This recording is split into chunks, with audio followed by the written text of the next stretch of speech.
दोस्तों, अपराधियों के लिए अपराध करना और फिर जेल जाना कोई बड़ी बात नहीं होती, क्योंकि कई कैदी इतने कुख्यात होते हैं कि वो अपराध करने के बाद जेल तो जाते हैं, लेकिन जेल से भागने में भी उन्हें महारत हासिल होती है। पर ऐसा हम इसीलिए कह रहे हैं क्योंकि आज के हमारे इस वीडियो में हम आपको कुछ ऐसी कहानियां बताने वाले हैं जिनमें से अपराध करने के बाद अपराधियों ने जेल की सजा काटने की बजाय खुद को दुनिया भर में फेमस करने के लिए, भागने के लिए ऐसे ऐसे पैतरे आजमाए हैं जिसे सुनने और जानने के बाद आपकी रूह भी कांप जाएगी। क्योंकि किसी ने अपने साथी को मारकर जेल से भगाना सही समझा तो किसी ने गहरा समंदर पार किया। तो चलिए जानते हैं आज के हमारे इस वीडियो में उन कैदियों के बारे में। योशी शिराटोरी लूट और हत्या के झूठे आरोप में शिराटोरी को 1936 में आओमोरी जेल में कैद कर दिया गया था। हालांकि महीनों तक गार्ड की दिनचर्या का अध्ययन करने के बाद वो नहाने के लिए दी गई बाल्टी के चारों ओर लिपटे धातु के तार के साथ अपने सेल लॉक को उठाकर भाग निकला। एक टूटा हुआ रोशनदान। भागने से पहले उसने अपने फ्यूटन पर बोर्ड लगा दिए ताकि पासिंग गार्ड्स को यह समझ में आ जाए कि वो अभी भी सो रहा है। पुलिस ने अस्पताल में सामान चोरी करते हुए 3 दिन बाद शिराटोरी को पकड़ लिया। भागने और चोरी करने के लिए आजीवन कारावास की सजा सुनाई गई इसे। फिर उसे 1942 में अकीता जेल में ट्रांसफर कर दिया गया। 1943 की सर्दियों के दौरान शिराटोरी को देश की सबसे उत्तरी जेल उत्तरी होक्काइडो में अबशीरी जेल में स्थानांतरित कर दिया गया था। उसे अत्यधिक ठंड के संपर्क में एक खुली कोठरी में फेंक दिया गया जिससे कि गार्ड कभी भी उसे पीट सकते थे। गुस्से में शिराटोरी ने भागने की कसम खाई और गार्ड के विस्मय के लिए उनके सामने उसने अपनी हथकड़ी तोड़ दी। अपने पिछले पलायन और किसान की हत्या के लिए शिराटोरी को सप्पोरा जिला न्यायालय ने मौत की सजा सुनाई थी। सप्पोरा जेल में उसे एक विशेष रूप से डिजाइन की गई कोठरी में रखा गया था जिसमें ऊंची छतें और उसके सिर से छोटी खिड़कियां थीं। हालांकि सप्पोरो के जेल प्रहरियों को इतना विश्वास था कि वे शिराटोरी को हथकड़ी लगाने की जहमत नहीं उठाते थे, और क्योंकि उसने इसकी छत से बचने के लिए इतना ध्यान दिया तो उसने फर्श की उपेक्षा की। 1947 में उसने मिसो सूप के कटोरे के साथ एक सुरंग बनाकर फर्श के नीचे एक छोटी सी जेब में गंदगी डालकर अपना रास्ता खोदा और वहां से भी भाग निकला। कुल मिलाकर देखा जाए तो इसे जिस जेल में रखा जाता वो वहां से भी भाग निकलता था। जॉन डिलिंगर। बात है 4 मार्च 1934 की। पूरे अमेरिका में शोर मचा हुआ था। पुलिस शर्मसार हो गई थी। FBI का मोस्ट वांटेड अपराधी जॉन डिलिंगर लेक काउंटी जेल से लकड़ी की बंदूक का इस्तेमाल करके भाग निकला। आम लोग पुलिस की इस चूक पर हंस रहे थे। वहीं दूसरी ओर प्रशासन जेल के अफसरों को खरी खोटी सुनाने लगा था। हर कोई हैरान था कि आखिर कैसे कोई टाइट सिक्योरिटी वाली जेल से इतनी आसानी से भाग सकता है।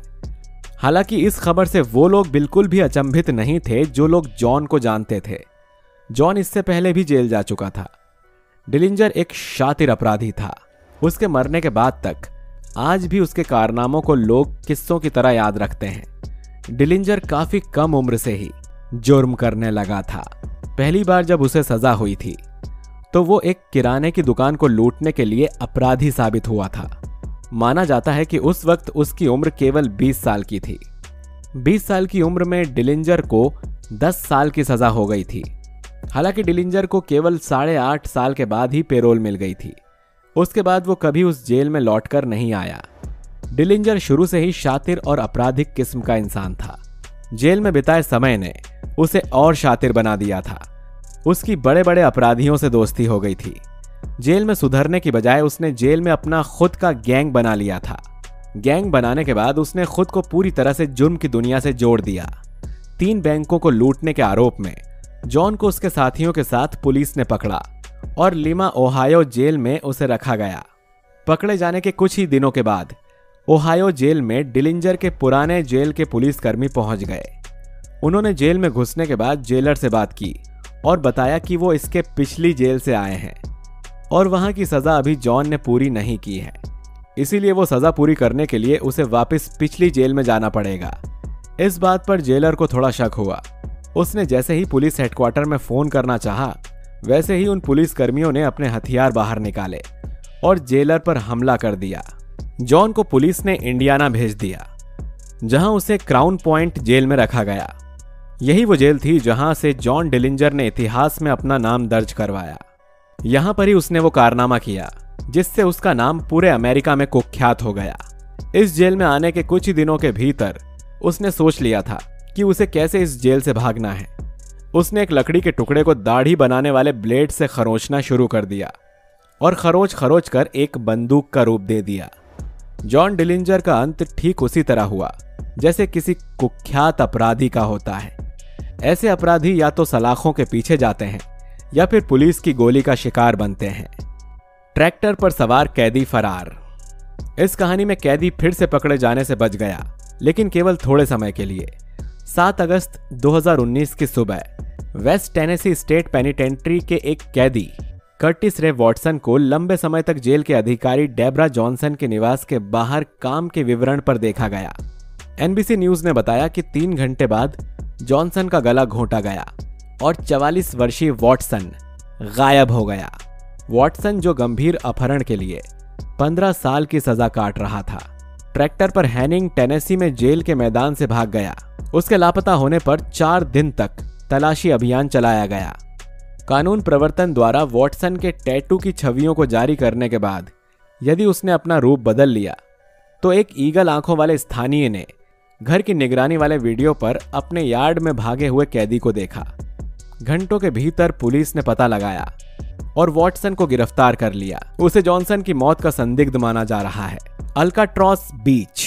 दरअसल इस जेल का नाम अल्काट्रॉस जेल है, जो अल्काट्रॉस आइलैंड पर स्थित है। इसके मेंटेनेंस में ज्यादा खर्च होने की वजह से इसे 1963 में बंद कर दिया गया था।